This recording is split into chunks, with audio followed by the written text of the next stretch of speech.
भौं छिलवा ले रहा है। पता आईब्रो बनाने का अधिकार है तुमको?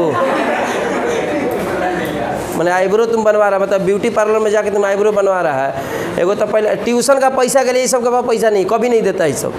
कभी कभी दे देता है, फुर्सत में याद आ गया कि वर्मा जी को भी जरूरत है, लो भाई आईब्रो बनाने के लिए पैसा है इसके। कोनो मुस्की मार के कह दिले ये स्वामी तनी यहाँ से चाँच लो ना, हैं एकदम चटकार लौकबो आ धऽ के चछवा के चले लेन। ज़्यादा छेड़िए नहीं धरेगा, ठीक है। भतीजो बो के देखला, भतीजो बो के भतीजा पर गाना बा, भतीजा तो छोड़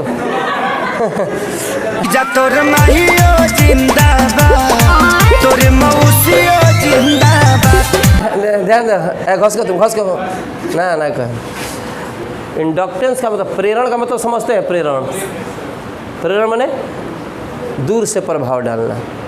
दूर से क्या डालना, उसका मतलब होता है प्रेरण। कई बार बताए हैं, ठीक है, कि मान लीजिए कि यहाँ चुंबक लाए हैं, दूर से काटी रखे हैं, तो दूर से वो प्रभाव डालना चालू करता है। दूर से कोई भी प्रभाव डाले तो कह सकते हैं कि प्रेरण की क्रिया में बानी। अभी कोई आदमी प्रेरण की क्रिया के चलते क्लास में नहीं आता है, इंस्टीट्यूट में का है, देखी ना फिजिक्स में घुसे वाला नहीं आता, केमिस्ट्री में से निकल कर मुस्की मार दिलस, अब सब प्रभावित हो गए नहीं आता। तब कोई के चले जाओ, क्योंकि प्रेरण की क्रिया पढ़ा रहे हैं, तो हमने सोचा कि प्रैक्टिकले अच्छा लग रहा है हमको।